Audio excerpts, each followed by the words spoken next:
네, 안녕하세요. 오늘부터는 제가 읽었던 책들 이런 걸 한번 기록으로 남겨보고자 한번 영상을 찍게 됩니다.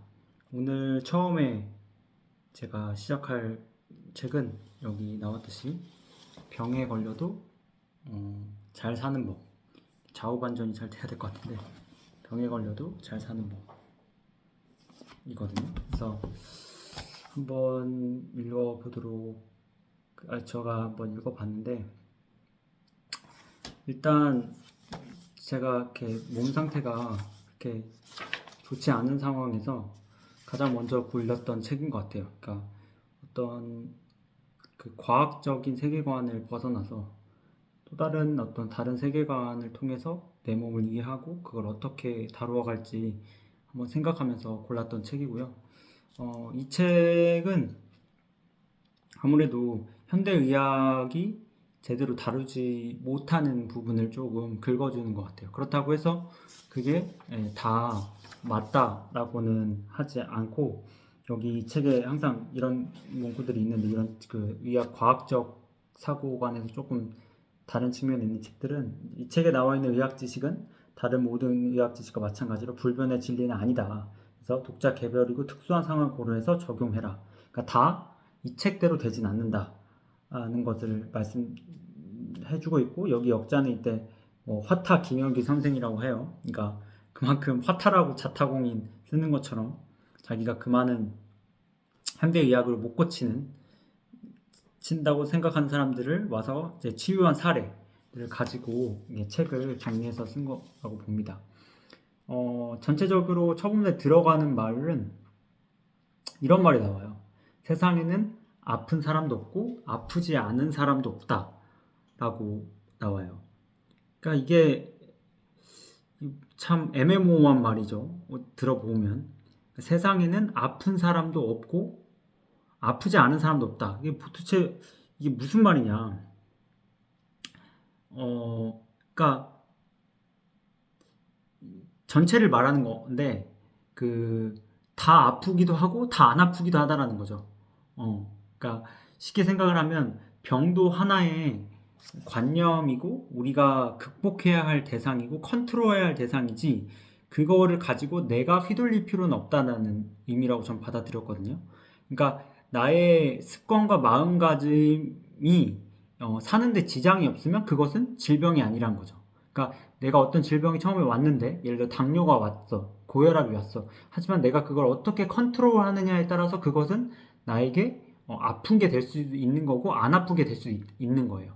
그러니까 우리가 그런 부분을 병에 대해서 하나의 도구로 봐야지 병 자체가 나를 흔들어 버리는. 그러니까 꼬리가 몸통을 흔드는 게 되지 않게 이 책은 첫 문구에 나와 있어요. 그리고 첫 번째 들어간 속의 첫 번째 주제로는 이제 소주제로는 이제 환자에게 답이 있다고 나와 있거든요. 이게 이제 어떤 의미냐면 책에서 답을 꺼내는 것이 아니라 경험을 통해서 답이 있다라는 걸 추론하는 거예요. 그러니까 교과서로서 치러한 게 아니라 나의 경험으로서 우리가 답이 있다는 거죠. 즉 아픈 사람은 내 몸만에 내가 답이 있다. 그러니까 의사에게 모든 걸 의존하는 게 아니라 내 스스로 나의 병이 어떤지를 스스로 주인 의식을 가지고 치료해야 한다고 나와 있어요. 그래서 이 책은 이제 40년간 저자가 수많은 환자들을 만났고 각종 암, 그것도 말기암, 난치병 환자를 많이 봤겠죠. 왜냐하면 주변에서 안 되니까 이분들을 찾아왔으니까. 그래서 각종 암, 감경화 이런 사람들을 나만큼 치료한 사람도 드물 것이다. 내가 유명해서도 아니고 잘 고쳐서 아니고 그냥 병원에서 이제 두 손 두 발 다 들어서 이제 딴 데 한번 가보세요. 라기보다도 이제 집에서 푹 쉬시고 맛있는 거 드세요. 이런 수준에서 나를 이제 찾아왔다는 거죠. 그래서 이제 아무래도 자기는 이런 분들이 이제 온 분들은 이제 의학 교과서로는 치료가 안 되니까 그런 분들을 내가 생각하기에 그런 치료가 안 된 교과서들을 제외하고 다른 어떤 동의보감이나 혹은 자기가 배웠던 어떤 저술을 통해서 이게 사람들을 이제 치료했죠. 그래서 그 데이터를 가지고 아무래도 이분이 건강서적을 10권 이상 썼고 대표작은 이제 누우면 죽고 걸으면 산다라는 이 책을 썼다고 합니다. 그래서 이제 권투 시합을 10년간 관전했다고 링 올라가서 주먹질을 해봤자 소용이 없다. 그러니까 결국 경험에서 아는 것이다. 그 경험이 나를 곧 선생님으로 만드는 거다. 그러니까 교학상장의 개념으로 가는 건데, 그러니까 그런 부분들이 있죠. 그 다음에 나오는 게 재밌게도 이제 건강의 가장 큰 적은 오만하다라고 나와요. 그러니까 건강이라는 것이 이게 뭔가 어떤 뭐 내가 잘못된 그런 어떤 식습관이나 혹은 뭐 병에 걸려서 혹은 뭐 과로해서 라기보다도 자기가 생각하기에 수많은 환자를 봤을 때 가장 큰 적은 오만이다 라고 나와 있는 거예요. 그러니까 그러니까 원론을 고집하지 않는 거죠. 이게 그러니까 이 자자는 이제 나이가 들면서 그동안 옳다고 생각하는 것이 틀렸음을 깨닫는 일이 그러니까 자기 생활에도 많고 환자를 볼 때도 꼭 원칙을 고집하는 일이 자기가 줄어들었고 그게 얼마나 위험한지를 알았다는 거죠. 그러니까 내가 그 화타 선생도 그래요. 몸이 안 낫는 환자의 유형을 보면은 첫 번째가 이제 오만한 환자거든요. 왜냐면 오만해버리면 다른 말을 듣질 않아요. 그러니까 오만은 어쩌면은 이 건강을 해치는 가장 큰 영역이라는 것을 이 선생님은 말해주고 있는 것 같아요. 그러니까 다른 어떤 것보다. 그러니까 겸손하지 않아서 병이 오는 것이지 우리가 겸손하다면 병이 올 일이 적다라는 거죠. 그러니까 재밌죠. 어떤 맛있는 음식이나 어떤 건강한 음식이나 건강한 운동을 해서 병을 극복하는 것보다도 겸손한 것이 건강을 어떻게 해주는 비결이다라는 거죠. 정신적인 부분이니까 몸과 정신은 어떻게 보면 하나니까 그런 부분들 즉 아까 말하는 것처럼 오만한 사람들 대부분 뭐 돈이 많거나 명예가 높거나 가방끈이 길수록 마음의 병이 많은 사람들이 있거든요. 그렇기 때문에 이런 겸손한 부분이 건강을 가장 좋게 하고 그 반대급부로 가장 큰 적은 오만이라는 거 그 부분을 이야기해주고 있어요. 그래서 열등의식이나 혹은 업신여김, 뭐 허세 이런 것들을 자기가 다 안다고 착각하는 것들 이런 부분들이 아무래도 자기의 건강을 해친다고 나와 있습니다. 아무튼 이건 진짜 새겨들어야 할 문장인 것 같아요. 그러니까 첫 번째는 환자의 답이 있고 그 다음에 가장 큰 적은 오만이다. 이게 그러니까 내가 환자에게 답이 있다고 생각을 하기 때문에 아무래도 환자를 볼 때는 나의 의학적 지식으로 환자가 이렇게 해야만 해야 된다는 어떤 푸시를 하는 것이 아니라 환자와 나와 동일선상으로 둘 수 있다라는 거거든요. 이 오만이라는 점을 내가 겸손해야 된다고 배우면 그렇기 때문에 이거는 내가 의사로서도 마찬가지겠지만 환자로서도 가져야 할 가장 큰 어떤 재산이다. 그러니까 겸손하면 건강할 수 있다라는 거죠. 네, 아주 뼈 깊게 새겨야 되고 저도 이게 제가 가장 경계하는 것 중에 오만이거든요. 오만은 대부분 이제 무지의 산물이고 아는 게 없으면 모르는 게 없고 다 안다고 생각하는 것이 오만이 하늘을 찌르게 되면 그때부터 이제 몸이 아파지는 것 같아요. 그래서 이 부분을 참 어떻게 다스려야 할지가 삶의 과제이고 그게 곧 건강의 과제다라는 생각이 듭니다. 그 다음에 나오는 게 이제 많이 걷고 피를 맑게 하면 병에 걸리기 쉽지 않다. 건강을 위한 나의 제안은 매우 단순하다. 움직이라는 것. 근데 이거는 시중에도 많이 나와 있지만 당연한 것 같아요. 그러니까 순환을 시켜야 된다는 거죠. 몸 자체가. 그러니까 심장이 멈추면 우리가 죽듯이 꾸준히 걷고 움직이면 움직일수록 우리 몸은 건강해질 수밖에 없다라는 거죠.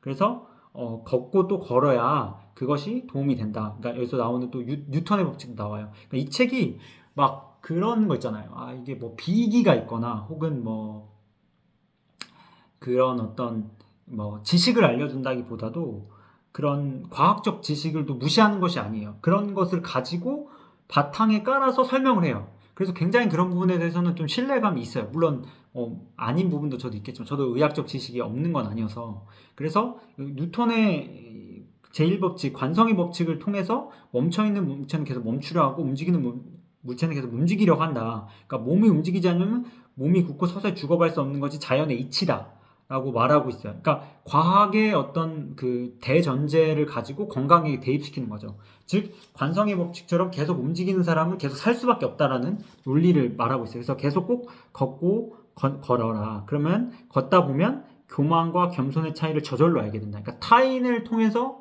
우리가 안다기보다도 내 스스로 걸으면서 깨우쳐 나가는 거죠. 그러니까 우리가 서양에서는 이제 머리만 생각한다고 하지만 동양은 전체를 가지고 생각한다고 하거든요. 그래서 마음은 몸이라는 말이 있듯이, 그러니까 마음은 이제 미음에다가 아래아에 또 미음이거든요. 그러니까 마음과 몸은 하나이기 때문에, 그러니까 몸이 걸으면 그것 또한 생각하는 거고, 그게 또 움직이는 거고, 그러니까 그런 부분들을 좀 이야기해주고 있는 것 같아요. 그래서 많이 걸어라. 근데 이제 그거를 적당한 수준으로 걸어야죠. 자기 그 어떤 그 수준에 맞게. 지금 밖에 또 눈이 오고 추운데 이런 날씨에는 또 걷기와 마찬가지로 할 수 있는 것이 또 무엇인지, 그리고 정신적으로도 끊임없이 공부를 해야죠. 논어에서 학이 나오는 것처럼 끊임없이 몸만 움직이는 것이 아니라 정신도 같이 따라 움직여야 그게 이제 서로 조화를 이루는 거거든요. 그러니까 몸만 움직이는 것이 아니라 정신도 중요하다. 그래서 다음에 나오는 게 이제 겸손이고 최고의 선이자 선. 이게 선은 착할 선이고 선은 이게 그 선종할 때 그 선이거든요. 즉 이제 그 겸손이 나온다는 건 즉 어떤 정신적인 부분이잖아요. 겸손은 육체적인 부분보다 정신에 가까우니까. 그러니까 마찬가지로 걷는 거 다음에 겸손이 나온다는 것은 정신적 부분도 같이 가져야 된다라는 게 저자의 어떤 느낌이고, 그리고 겸손한 자는 마음이 따뜻해진다. 마음이 따뜻해지면 이제 병이 스스로 사라진다. 이것도 참 들으면 좀 웃기죠. 과학적인 말로는 참 이해가 안 가니까. 근데 이제 따뜻한 마음이라는 게 결국엔 이제 나의 그 어떤 정신적 부분이고, 그 정신적 부분이 제대로 순환이 돼야 된다는 거죠. 우리가. 그리고 피를 맑게 해야 된다는 건데, 이 부분이 계속 강조하는 것 중에 하나가, 그러니까 탄 숭늉을 매일 마시면 피가 맑아진다 라는 말을 해. 그 숭늉을 상당히 강조하거든요, 이 저자는. 왜 그러냐면 이제 고대 그리스, 그 이집트에도 그 블랙 카본이라고 해서 탄 어떤 그 성분의 그 쌀이라든지 밀을 가지고 우리가 썼고, 그리고 최근에 차콜이라는 말도 여기 나와요. 이게 차콜도 그 약학에서 보면은 흡착하는 물질이거든요. 그러니까 내가 독극물을 먹었을 때 그것을 흡착을 해서 내뿜는, 그래서 해독 작용을 써요. 그러니까 과학적인 용어도 쓰는 거죠. 그걸 통해서 피가 맑아진다. 그러니까 독성 물질이 내가 몸에 많이 있기 때문에 그런 것을 이제 숭늉으로 커버한다는 거죠. 왜? 아무래도 우리가 쌀이 주식이다 보니까 그 쌀인 주식을 가지고 우리 몸을 이제 흡착해서 내뿜는 거죠. 나쁜 몹들을. 이제 그런 부분들을 이제 그러니까 장에다가 숯을 넣는 것이 같은 이치다라는 걸 얘기해 주고 있어요. 그러니까 우리가 제가 아는 커뮤니티에서도 이제 숙차를 마시거든요. 숙차. 그러니까 숙차를 꼭 대부분 마지막에 마셔요. 그러니까 그 이유가 보면은 앞에 나온 독성 물질을 빼주려면 마지막에 숙차가 들어가야 되는 거거든요. 그러니까 그 숙차도 어떻게 보면 블랙 카본이에요. 태운 거니까. 그러니까 이 태운 것이 본래 우리 인간에게 숯이나 혹은 뭐 숭늉 같은 것들이 자기가 잘 활용하면 그게 약재처럼 사용할 수 있다. 왜냐면 우리가 쭉 먹은 주식이고 그런 부분들이 이제 작용할 수 있다라는 거. 그러니까 탄 게 발암물질을 일으킬 수 있다라는 말도 많은데, 사실 그런 거를 발암물질을 일으키면 3톤 이상 먹어야 되거든요. 그러니까 3톤은 어마어마한 양이고, 제가 볼 때는 탄 것이 그렇게 발암을 유도하냐, 그거는 아니라고 보고, 그만큼 사람들이 의식을 해요. 그 정도 먹으면 안 된다는 걸. 그게 그렇기 때문에 이 숭늉이 나쁘진 않은데, 이분의 숭늉 방법은 진짜 80% 90% 태우는 거거든요. 그게 진짜 효과가 있는지는 저도 잘 모르겠어요. 그러니까 근데 이분도 그거 앞서서 설명하는 게, 내가 봤을 때 이 정도 탔으면 내 몸에 좋겠다라는 수준을 자기가 본능적으로 안 돼요. 그러니까 그 수준만큼 태워서 먹으라고 하고, 근데 자기가 임상적으로 봤을 때는 8, 90% 태워서 먹는 게 도움이 된다. 그리고 그러니까 태운 거를 밥알을 먹는 게 아니라 태워서 물이 이제 숭늉이 물을 말하는 거거든요. 그 뜬 거를 먹으면 효과가 있다. 그리고 라고 설명은 해요. 그리고 채식 이윤도 좋은 거지만 다만 특정 식단의 얼매기보다 각자의 성향, 즉 know yourself가 가장 중요한 거죠. 그러니까 여기가 그런 부분에서 이제 맥락에서 해주는 것 같고, 그 다음에 마지막은 아까 말한 것처럼 아파도 잘 살 수 있다. 즉 내가 질병을 하나의 그 어떤 도구, 컨트롤 다인으로 봐야지 그거를 가지고 내가 흔들리면 안 된다라는 점을 이야기해주고 있어요. 그래서 이 부분이 말하는 것처럼 병을 다스리려면 일단은 기본 팩트인 좋은 공기, 그러니까 많이 걷는 것이 아무래도 바깥에서 좋은 공기를 마시라는 거죠. 이분이 이제 방태산에서 이제 많은 걸 배웠다고 한다니까 산중에 있었으니까 많이 걷는다는 건 본인의 관념으로는 좋은 공기를 마시는 거니까 이게 그 코로 그러니까 우리가 이제 두 가지를 먹는 거는요. 코로는 공기를 먹는 거고 입으로는 땅을 먹는 거예요. 그래서 천지인사상이 그런 개념이 되는데 그래서 많이 걷고 바르게 물을 마시고 바르게 물을 마신다는 건 이분 말로는 이제 숭늉으로 하는 거니까 그러니까 즉 좋은 물을 마시고 바르게 숨 쉬는 것이 그 병의 근본을 치유하는 아주 기초다. 이것만 하면은 누구나 일단은 이겨내고 다스린다. 이게 안 되면 그때 이제 좀 아무래도 의료학적 지식이 있는 한의사나 의사나 이런 분들을 통해서 참고했으면 좋겠다. 이런 분들을 이야기하고 있어요. 그래서 이제 1부랑 2부로 나누는데 저는 1부, 2부 다 설명은 하진 않고 왜냐면 1부가 더 중요한 것 같고 2부는 여러분이 책을 사서 보면 아시겠지만 자기가 이제 경험한 뭐 간경화, 신장, 비만, 폐, 위, 뇌, 피부, 갱년기, 생식기 이렇게 나와 있고 그리고 마지막에 이제 3부로 죽음과 맞서도 사람들한테 전하는 말이라고 있는데 저는 좀 1부를 아무래도 좀 중점적으로 이야기를 해주고 싶어요. 왜냐면 2부 같은 경우에는 이제 그 자기가 관련된 것을 찾아보시면 되니까 그게 다 할 수는 없어요. 이게 책도 딱 그 뭐 2, 300페이지가 되는 게 아니라 한 450페이지 넘어가기 때문에 다 할 수가 없어서 저는 이제 1부만 일단 한번 오늘 중점적으로 다뤄보려고 합니다. 그래서 1부는 크게 이제 7가지로 딱 나와 있어요. 7가지로 나와 있는데 그 중에서 이제 첫 번째는 세상에 죽을 병은 없다. 죽을 짓만 있을 뿐이다. 이것은 앞계랑 이제 맥락을 같이 하는 것 같아요. 그러니까 맥락을 같이 하는 것 같은데 첫 번째 문장이 참 의미심장해요. 그러니까 저는 책을 쓸 때 첫 번째 문장에 이런 것을 주로 이제 한번 생각해 보는데 첫 번째는 이런 게 나와요. 그러니까 살다 보면 저절로 알게 된다. 세상의 큰 일은 본인이 결정해 하는 게 아니라는 것을 말이다. 이걸 한번 여러분도 같이 한번 생각해 보면 재밌는데 그러니까 이게 병을 고치는 책인데 살다 보면 저절로 알게 된대. 인생의 큰일들은 본인이 결정하는 게 아니라는 거. 그러니까 아픈 것도 큰일이잖아. 근데 그게 본인이 결정하는 게 아니라는 거거든요. 그러니까 내가 빼니치게 고생해서 병을 고쳤든 혹은 병이 안 낫든 말든 그것은 본인의 의지가 아닐 수도 있고 길 수도 있다. 라는 것을 말하는 거죠. 그러니까 뭐 삶 속으로 보면은 내가 하고자 하는 큰 일들은 내가 결정해야 하는 것이 아니라 그 어떤 사회적인 상황과 분위기에 따라서 정해진다라는 말이죠. 그래요. 그러니까 지금 아프신 분들도 본인이 이제 그 아픔을 컨트롤하는 건 당연히 해야겠지만 운이라는 요소를 우리가 간과할 수는 없잖아요. 그러니까 그 운이라는 요소가 자기가 올 때까지 기다리려면 자기가 꾸준히 살 수 있는 그 과정들을 지켜나가야 하고 그 운이 왔을 때는 본인이 큰일이 이제 이루어지게 되는 거죠. 운이라는 건 자기가 결정하는 게 아니니까. 그러니까 그 부분을 좀 이 저자가 이야기해주고 있고 그리고 여기서는 이제 자기가 이제 방태산이라는 곳에서 우리 저쪽 보면은 뭐 거의 뭐 인제와 거기 그 사이 철원 그 사이에 있는 방태산이라는 산중 마을에서 자기가 공부를 했다고 나와 있는데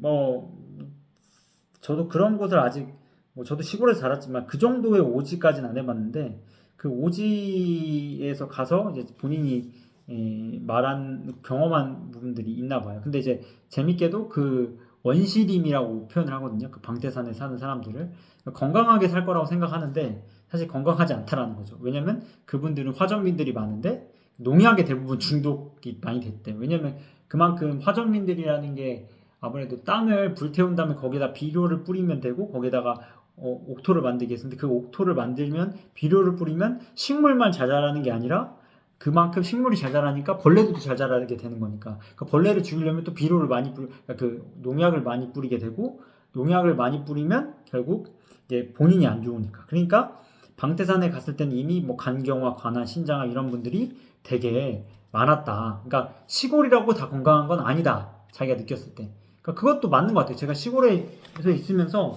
다 건강하진 않은 것 같아요. 그러니까 도시와 시골이 큰 차이는 없는 것 같고 오히려 도시가 건강한 분들도 많은 것 같고 자기의 그 어떤 생활 패턴을 어떻게 잘 운용하는지에 따라서 그게 좀 결정되는 것 같아요.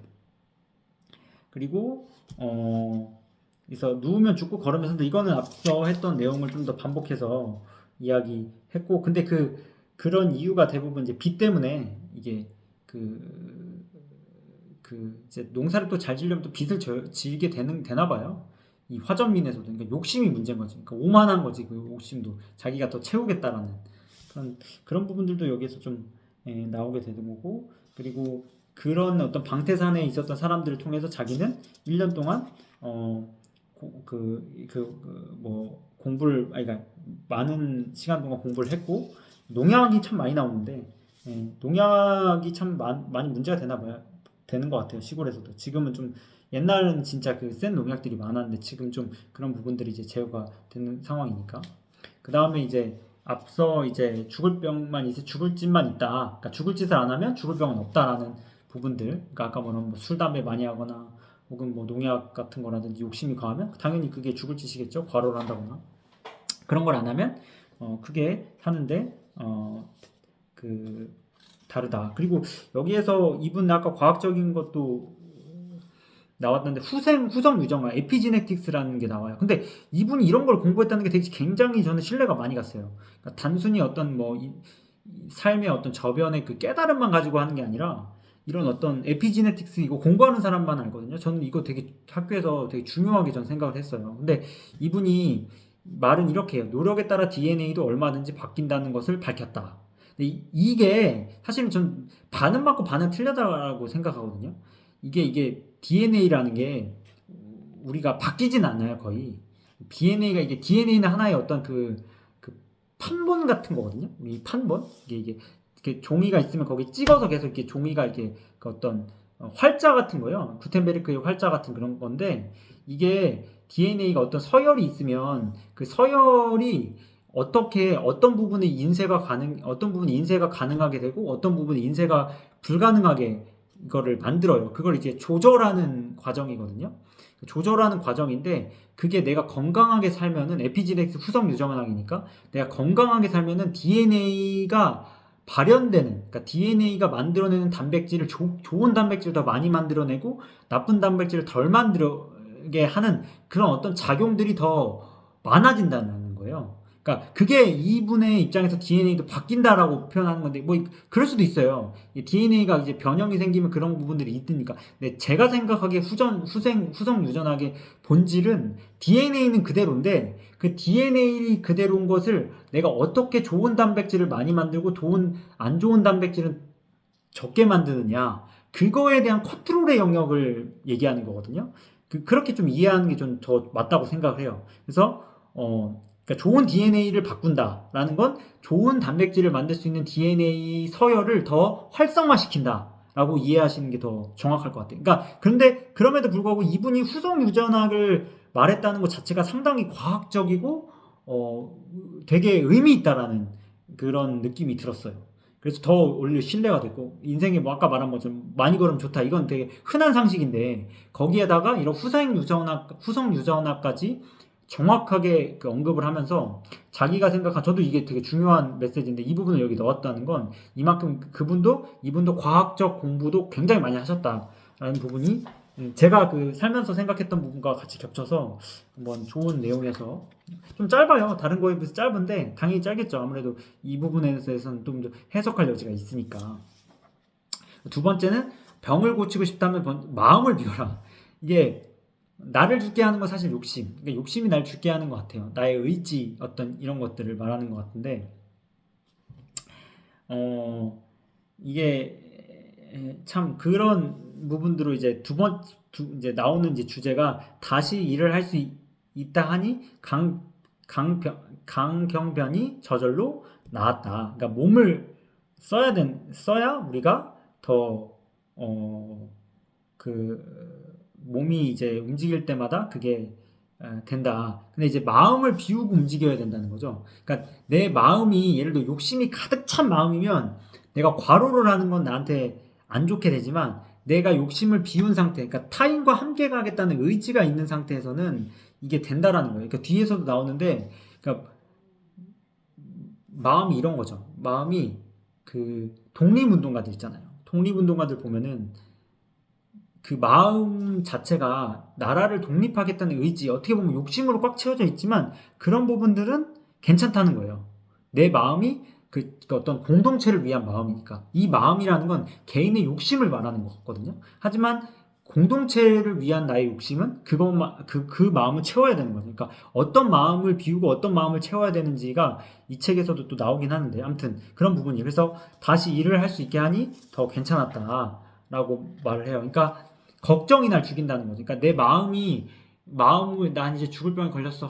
이제 아무것도 못하고 편안히 쉬어야지. 이게 아니라 난 살 수 있다는 의지를 가지고 계속 움직이면 그게 나한테 도움이 된다라는 거죠. 근데 아까 말한 것처럼 가난한 사람들은 대부분 그 자기 생명과 건강을 맞바꾸게 되죠. 쿠팡이나 이런데 그 막 새벽같이 저도 이제 밤일을 했었거든요. 아 정말 안 좋습니다. 진짜 그게 맞는 사람이 있긴 있는 것 같아요. 막 7년 동안 밤일을 하는 분이 계시더라고요. 근데 그분은 그분이고, 근데 내가 억지로 밤일을 많이 해서 돈을 많이 벌 수 있는 것들은 즉 가난한 마음이니까 그 가난한 마음을 비웠을 때, 즉 내가 움직였을 때 도움이 된다라는 거죠. 그래서 욕심을 버리는 것이 나의 치료의 시작이다. 그래서 나는 환자의 적성, 체질, 병에 따라서 약초와 나물을 캐먹도록 했다. 그리고 먹기 싫은 거 억지로 먹지 않게 안 하고 입맛에 맞는 것을 먹도록 했다. 이게 즉 know yourself예요. 그러니까 욕심을 버리는 것 자체가 너를 알아야. 그러니까 저는 욕심이 하나의 그릇 같거든요. 이 그릇을 채울 수 있는 수준을 알아야 그 채운 만큼 내가 가져가야 되는. 너무 그릇을 비워도 안 되고 그 채우는 적정 그릇. 근데 대부분 그릇을 넘치게 삶을 사니까 그것을 제어하는 거죠. 톱밥 자르듯이 탁 잘라서 다시 그것이 이제 치료하는 것에 그러니까 너무 낫고 싶어 하면 막 좋은 거 막 때려 먹으면 그게 좋지는 않다는, 그것도 욕심이라는 거니까 그런 부분들을 나와 있고, 그리고 특히 난치병 같은 경우는 마음을 먼저 비워야 된다. 왜냐하면 너무 시간을, 이게 진짜 한 3년 동안 아프잖아요. 그러면 빨리 낫고 싶어요. 그러니까 막 좋은 거 찾게 되고 뭔가 비기를 찾게 되고 그래요.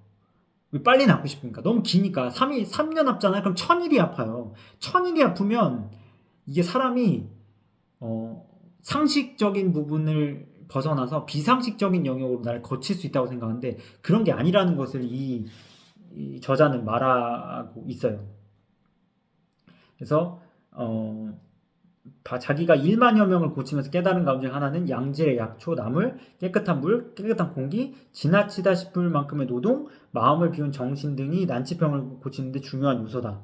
그러니까 저도 그런 것 같아요. 그러니까 이게 진짜 이런 부분들을 계속 꾸준히 실천해서 루틴을 만들어내는 과정이 진짜 나를 이제 그 더 나아가게 하는 그런 어떤 과정이지 않나라는 생각을 해요. 그래서 돌을 깨우친 사람처럼 욕심을 버려야 치료율도 높다. 그래서 탐욕이 곧 나의 몸을 더 해치게 한다. 그리고 세 번째는 또 여기 나오는 것처럼 이렇게 우연찮게 치료를 했다라고 나오는데, 사실 어쩌면 우리의 그 질병이 다 우연찮게 치료가 될 가능성도 클 수 있다는 점을 말해주고 있어요. 그러니까 어떤 필연으로 고친다는 게 아니라 어떤 시점이면 딱 그게 사라지거나 혹은 서서히 그 시점이 사라지는 시점부터 나오는 거다라고 나오고 있습니다. 그래서 하여튼 그 여기 말하는 것처럼 계속 움직여서 기운을, 그러니까 우리가 이제 순환이 될 때 몸이 건강해지는 거잖아요. 그러니까 나쁜 부분, 좋은 부분들을 펼쳐주고 나쁜 부분을 희석해야 되니까 그러니까 기운을 어떻게 보면은 그 순환해서 치료를 해야 된다. 그리고 여기 또 숭늉에도 내용이 또 나와요. 이제 숭늉에는 뭔가 식별한 특징이 있다. 아까 말한 것처럼 화타 숭늉 8-90% 태워서, 커피는 보통 6-90%인데 그렇게 태워서 뜨거운 물에서 검은 물만 이제 우려서 먹는다. 한번 해봐도 나쁘진 않을 것 같은데 저는 그냥 제가 태우는 수준까지 하고 그렇게만 하려고 합니다. 왜냐하면 숙차도 있고 그래서 그런 부분들을 좀 하면은 비슷하지 않을까 생각을 해요. 이분이 좋게 생각하는 거니까. 커피. 그리고 다섯 번째는 명상과 출장식 호흡. 그러니까 이게 명상이라는 게 결국 욕심을 버리는 행동, 그러니까 나의 어떤 생각, 욕심이라는 게 머리에서 나오는 과정일 수도 있으니까 그 과정을 좀 비우는 과정인 것 같아요. 그래서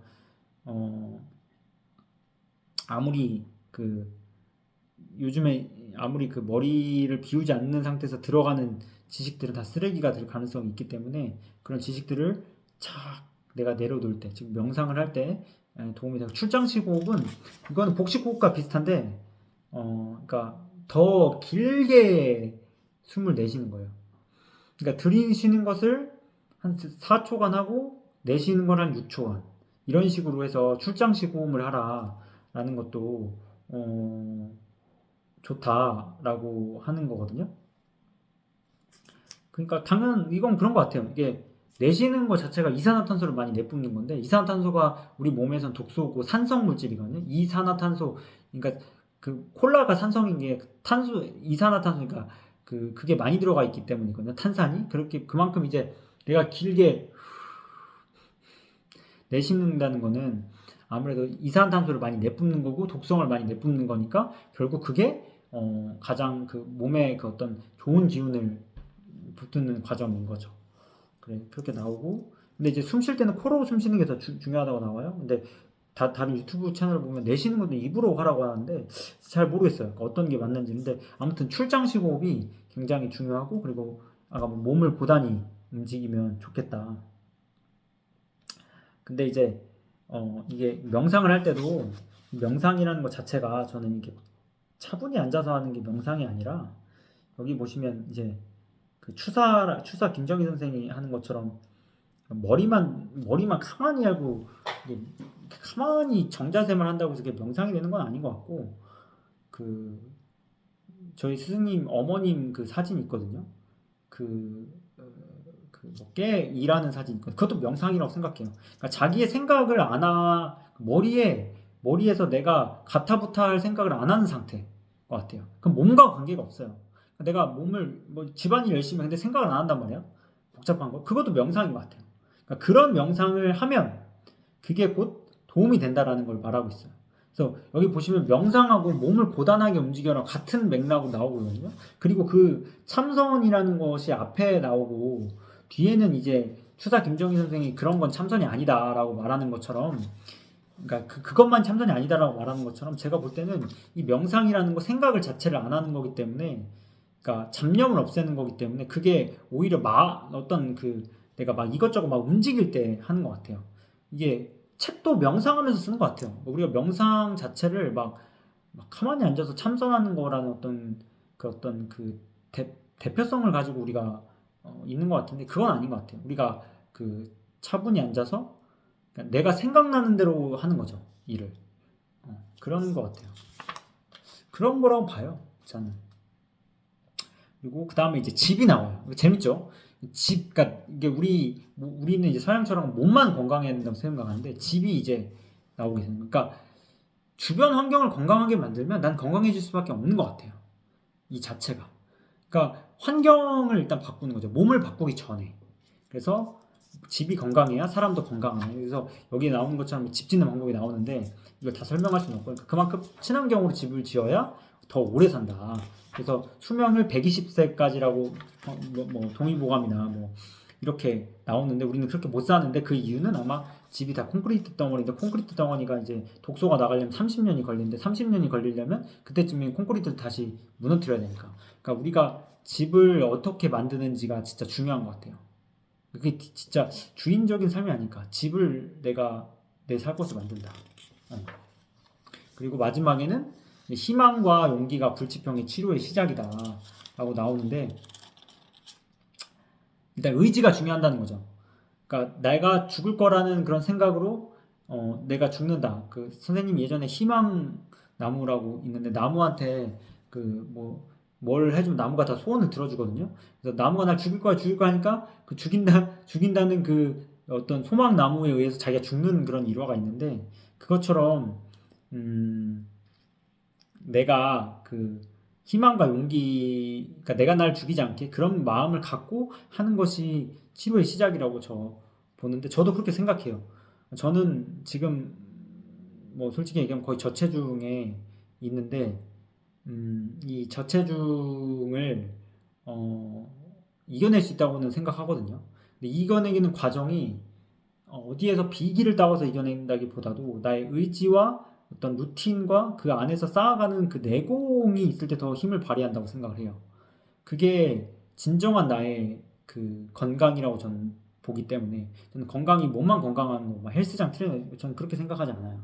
왜냐면 그 말년들은 대부분 그, 그 운동선수들 말년에 그렇게 건강하지 않거든요. 몸을 막 쓰면 그런 부분들이 있어요. 그래서 여기에서 보면은 이제 불치병을 선고받으면 첫째 유명한 병원을 다니고 둘째 퇴직하고 산속으로 가고 셋째는 휴양하다 죽거나 직장에서 죽거나 매양같이 직장을 다니고 넷째 평소에 하고 싶은 걸 하지만 하지 못했던 일 혹시 늙으면 못한다는 것들을 서둘러 하고 다섯째 아무 생각 없이 그냥 하던 일을 한다. 이게 이제 자기가 봤던 유형이라는 거예요. 근데 이 그 다음에 나오는 게 산속에 들어간다고 다 나은 건 아니라고 얘기하거든요. 그러니까 자기가 볼 때는 일단은 할 수 있는 영역들 일단은 당장 자리를 박차고 일어나라. 일어나서 내가 육체적인 운동과 정신적인 거, 즐거운 생활 그리고 그러니까 내가 내 몸이 하나의 배라고 한다면 폭풍우가 치고 뭐랄까 그 파도가 깊으면 선원들은 파도를 보는 게 아니라 선장의 얼굴을 본다 그래요. 그것도 이제 훈련된 선원이기 때문에 선장의 얼굴을 보겠죠. 훈련되지 않은 그 선원들은 그 바다와 폭풍우만 보고 쫄 텐데 훈련된 선원들은 이제 선장을 볼 텐데 선장의 얼굴이 평온하면 평온해진다고 해요. 그 파도와 관계없이. 즉 60쪽의 우리 몸의 세포들도 하나의 선원이란 말이에요. 그러니까 그 선원들이 내가 훈련된 과정으로서 그러니까 훈련된 선원들이 되어서 과정이 있으면 그 세포들도 선장을 바라보고 선장의 의지를 바라보고 당당하게 질병을 대처한다는 거예요. 그래서 불치병을 이기려면 즐거운 생활이 필수다. 당연히 삶을 즐거워야 되니까. 그래서 스님은 고행을 통해서 속세인은 일반인 치료를 통해서 즐거움을 얻는 것처럼 즐겁게 살면은 그게 불치병을 이기는 그 방법이다. 그래서 육체를 끊임없이 왜냐면 이제 얼굴이 웃으면 이제 정신도 웃는다고 하니까 같이 가는 거니까 뭐가 하나 먼저 가는 건 아니라고 생각하거든요. 그런 생각으로 가는 것 같아요. 그래서 그 다음에 이제 불치병의 핵심은 몸의 균형, 그러니까 밸런스죠. 밸런스가 무너지면 이제 그 질병의 근원이 오는 거니까 그래서 조절해야 된다. 그래서 균형이 무너지면 안 되는데 이걸 숲으로 비교를 해요. 작은 숲 겨울 숲은 작은 불씨에도 몽땅 타기 때문에 이때는 흔들리지 않는 굳건한 마음을 기반으로 신중히 생각하고 세심하게 행동해야 된다. 그리고 봄이 되고 여름이 되면 웬만한 불씨에도 끄떡없지 않는 건강이 된다. 그래서 항상 밸런스, 균형 이거를 잘 생각을 해서 몸을 움직여야 된다. 저도 참 많은 3년 동안 생각을 해봤어요. 그러니까 몸을 어떻게 하면 나을까. 근데 과감히 막 한번 몸을 움직여 본 적도 있고 몸을 어느 정도 사려본 적도 있는데 그 균형을 어떻게 하면 잘 맞춰가는 게 중요한 것 같아요. 우리 몸에는 하루에 건강한 사람도 4,000개, 뭐 5,000개 이상의 암세포가 생겨요. 물론 60조의 세포에 비해 적으니까. 하지만 그게 이제 NK셀이라고 하는 내추럴 킬러셀. 다른 세포들도 백혈구가 공격을 하는데 내추럴 킬러셀 자연 그 사멸세포거든요. 걔네들이 이제 그 암세포를 죽인다고 나와 있어요. 보편적으로는. 그러니까 많은 상당 부분. 그러니까 자기 면역성이 뛰어나면 그 NK 셀들이 이제 그 암세포를 죽이는 거죠. 그런 것들이 있을 때 우리가 잘 간다. 그래서 그 정신적인 부분들이 굉장히 중요하고 그 부분들이 우리 몸의 면역력을 치료한다. 그러니까 죄수가 3일 후에 사형 선고를 받으면 머리가 바로 하얗게 된대요. 그 뜻은 결국 정신적인 부분이 굉장히 유체적인 것을 좌우하는 거라고 보긴 하거든요. 그런 부분들이 잘 있어야 한다라는 부분을 이 책에서 말해주고 있고 이렇게 1부가 끝나고 일부만 내용을 봐서 그 어떤 총론이지만 이 총론을 바탕으로 세상을 살아간다 보면은 아플 게 없다. 그리고 딱 뭐 비기가 있는 건 아니잖아요.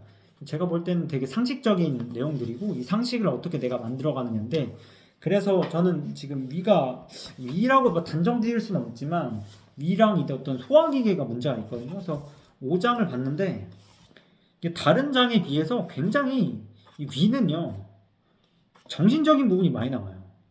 이 위가 참 재밌게도 근데 이거는 과학적으로도 맞아요. 이 위와 이런 소장이 세로토닌이나 어떤 그 항우울제들 이런 것들이 굉장히 관여를 많이 하고 마지막에 어떤 위장약 같은 게 안 들을 때는 그런 걸 써서 치료를 하거든요. 근데 그런 거를 좀 안 좋아하는 의사분들도 계세요.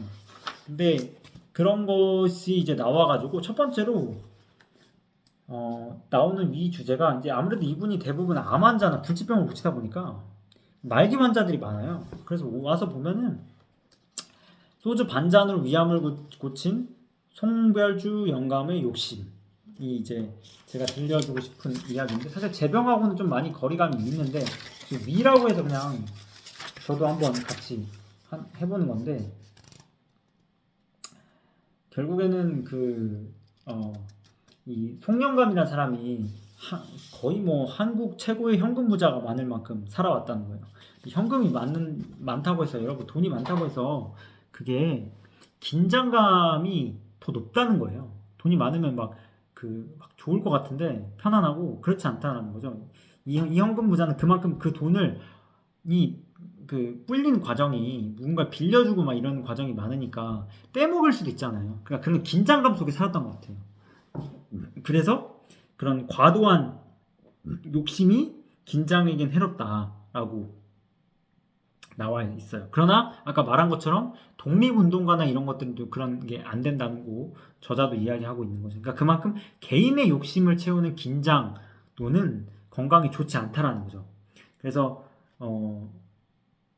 나를 위한 스트레스는 삶의 악재라고 보는 거고 자기 욕심 채우려다가 생긴 스트레스는 수명을 단축시키는 거죠. 그래서 이분이 그 해결책으로는 참 재밌게도 물론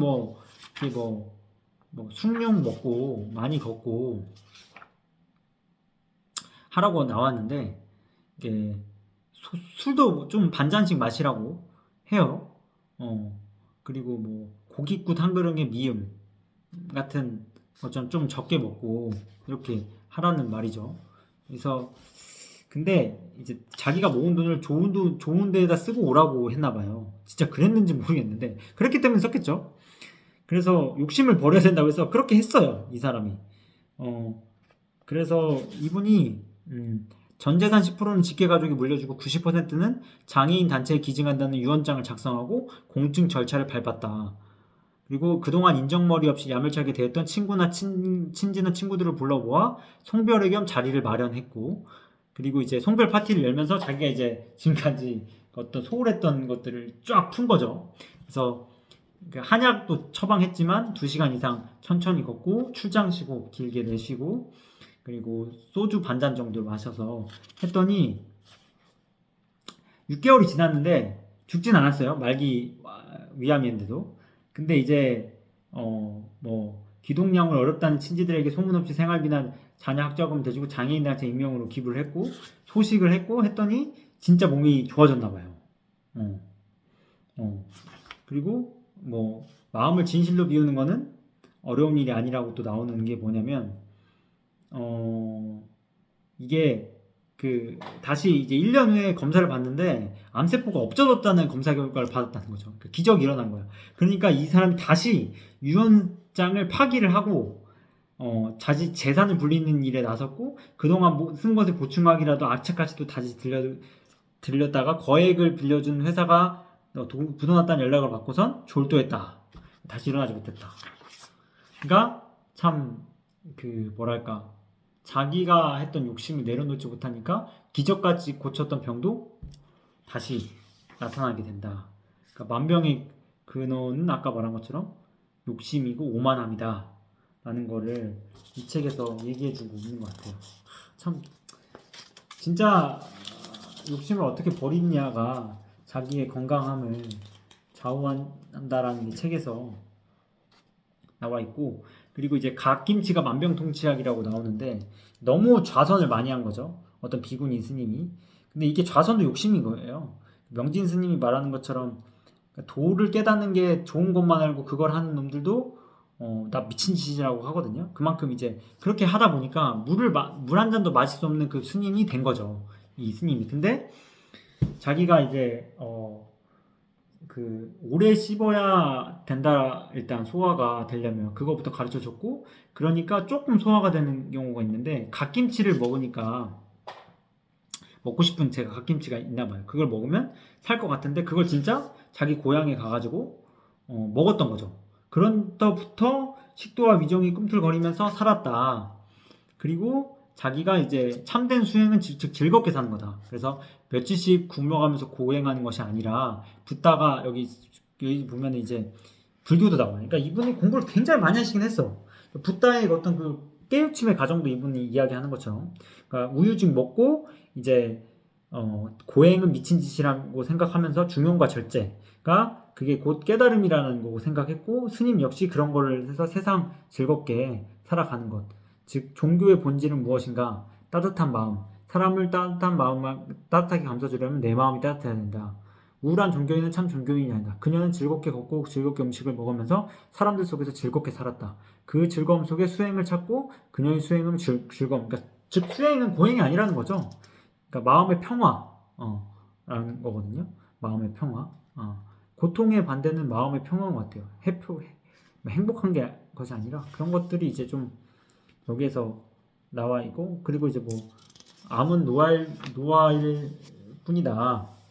뭐 이런 내용들을 위가 쭉뭐 이렇게 뭐 움직이며 살아라 이런 부분들을 하면서 이 부분이 끝났는데, 이렇게 다른 부분들도 있어요. 이제 필요하신 분들은 이 부분들을 하고 뭐 마지막 3부는 제목만 여러분께 읽어드리면, 편안함만 찾는 치료는 죽음을 재촉한다. 너무 편안하게, 그러니까 약 하나 먹고 나을 생각하지 말라. 뭐 이런 뜻으로 우리는 볼 수 있고, 병명이 없이 아픈 사람들에게 눈물 나도록 살아라.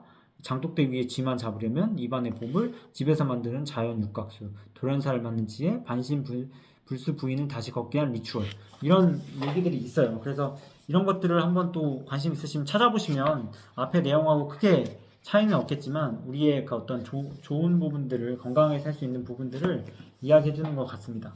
좀 내용이 길었는데 참 우리가 한번 건강하게 살려면 어떻게 살아야 되는지를 한번 우리가 그 경험담이죠. 책이 아니라 그런 부분들을 얘기해 준 것 같아서 여러분도 한번 관심 있으시면 책을 한번 읽어보시고 그 부분을 가지고 우리가 건강하게 보다 행복하게 즐겁게 살았으면 하는 바랍니다. 이번 주는 이 책으로 했고요. 다음에 또 기회가 되면 또 다른 책으로 찾아뵙겠습니다. 감사합니다.